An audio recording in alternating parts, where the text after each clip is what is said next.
আগামী 1 মাসের মধ্যে আইনগতভাবে উচ্চ মজুমদারকে তেজ্য পুত্র ঘোষণা করতে হবে।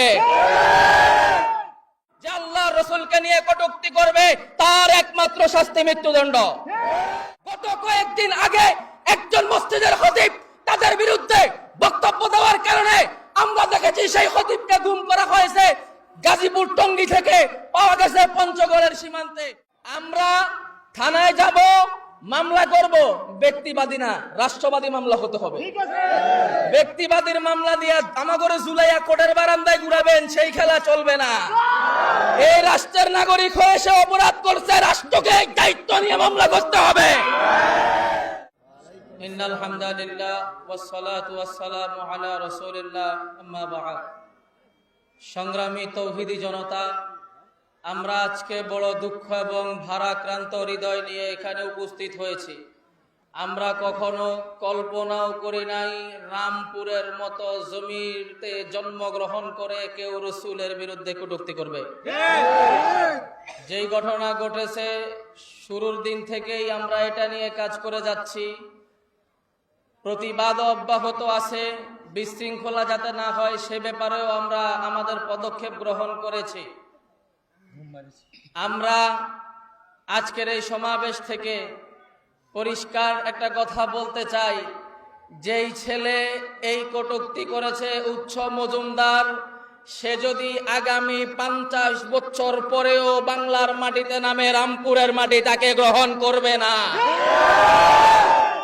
আমরা ইতিমধ্যে দেখেছি আমাদের হিন্দু সমাজের ভাইয়েরা তার সাথে সম্পর্ক ছিন্ন করে ভিডিও বার্তা দিয়েছে। আমি বলবো ভিডিও বার্তা যথেষ্ট নয়, আগামী 1 মাসের মধ্যে আইনগতভাবে উচ্চ মজুমদারকে তেজ্য পুত্র ঘোষণা করতে হবে। শাতেমে রসুলের একমাত্র শাস্তি মৃত্যুদণ্ড।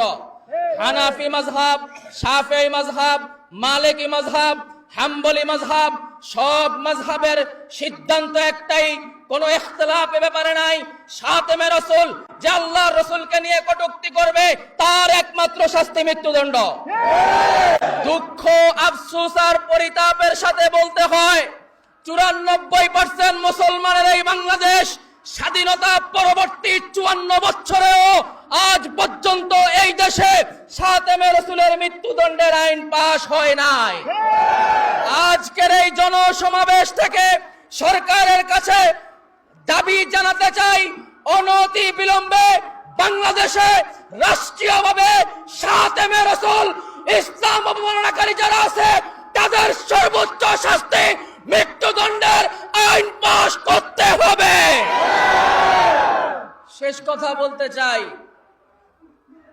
ইসকন বর্তমানে আমাদের দেশে হিন্দু মুসলিমদের মধ্যে সংঘাত লাগানোর জন্য যেই সংগঠন কাজ করতেছে তাদের নাম ইসকন।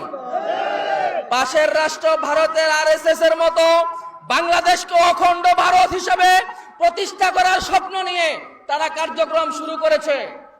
আমরা আগেও দাবি জানিয়েছি, আজও দাবি জানিয়েছি, ইসকন একটি সন্ত্রাসী সংগঠন। এই সংগঠনের কার্যক্রম বাংলাদেশে চলতে পারে না। এই ইসকন আমার বাংলাদেশের চট্টগ্রামের আদালত চত্বরে হামলা করেছে, একজন আইনজীবীকে হত্যা করেছে। গত কয়েকদিন আগে একজন মসজিদের খতিব তাদের বিরুদ্ধে বক্তব্য দেওয়ার কারণে আমরা দেখেছি সেই খতিবকে গুম করা হয়েছে গাজীপুর টঙ্গী থেকে, পাওয়া গেছে পঞ্চগড়ের সীমান্তে। বোঝা গেল তাদের সম্পর্ক পাশের দেশের দাদা বাবুদের সাথে। গত কয়েকদিনে হিন্দু কর্তৃক যতগুলা মুসলিম নারীর দর্শনের ঘটনা ঘটেছে সবগুলার সাথে সম্পর্ক ইসকনের। সুতরাং আজকের এই সমাবেশ থেকে পরিষ্কার ঘোষণা, ইসকনের কোন কার্যক্রম বাংলার জমিনে চলবে না। বিশেষ করে আমাদের এই ইউনিয়ন, আমরা ধন্যবাদ জানাই হিন্দু সমাজকে, তারা বক্তব্য দিয়েছেন যে তাদের সাথে ইসকনের সম্পর্ক নাই, ভবিষ্যতেও রাখবে না। কিন্তু আমাদের কাছে তথ্য আছে ভিতরে ভিতরে তাদের কেউ কেউ ইসকনের সাথে জড়িত।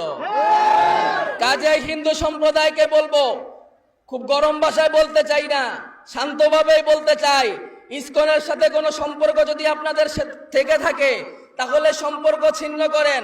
যদি আপনারা ইসকনের সাথে সম্পর্ক রাখেন, আগামী দিনে যে কোনো অনাকাঙ্ক্ষিত পরিস্থিতির জন্য আপনাদেরকে দায় নিতে হবে। শেষ কথা, উৎস মজুমদারের বিরুদ্ধে আমরা এই সমাবেশ বাস্তবায়ন কমিটি সিদ্ধান্ত গ্রহণ করেছি যে আমরা মামলা করব। আমরা আগামী কয়েকদিনের মধ্যে থানায় যাব। এখনকার কথাটা প্রশাসনের উদ্দেশ্যে, প্রশাসনকে বলছি, ঘটনার পর থেকে নিয়ে আমরা আপনাদেরকে সহযোগিতা করে আসছি, আপনারা আমাদেরকে সহযোগিতা করেছেন। তবে আগামীতে আমরা আপনাদের সহযোগিতা করব কিনা এটা আপনাদের কর্মতৎপরতার উপর নির্ভর করে। আমরা থানায় যাব, মামলা করব, ব্যক্তিবাদী না, রাষ্ট্রবাদী মামলা হতে হবে।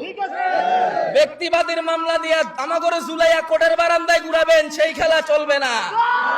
এই রাষ্ট্রের নাগরিক হয়ে সে অপরাধ করছে, রাষ্ট্রকে দায়িত্ব নিয়ে মামলা করতে হবে।